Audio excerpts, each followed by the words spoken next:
মানে যদি এমন হতো যে বেনামাজির জানাজা হয় না, আমার মনে হয় নামাজের সংখ্যা বাড়ত। যদি এমন হতো বেনামাজির সাথে কেউ মেয়ে বিয়ে দিবে না, ছেলে বিয়ে দিবে না, আমার মনে হয় নামাজি বাড়ত।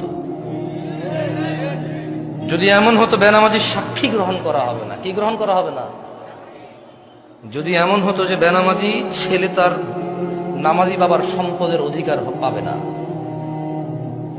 তাইলে মনে হয় নামাজি বাড়ত। এগুলো আমি বলিনি, এগুলো মুহাম্মদ সাল্লাল্লাহু আলাইহি ওয়াসাল্লাম বলছে। বেনামাজি বেওয়ারিশ থাকে, কারণ ওয়ারাসাত পায় না।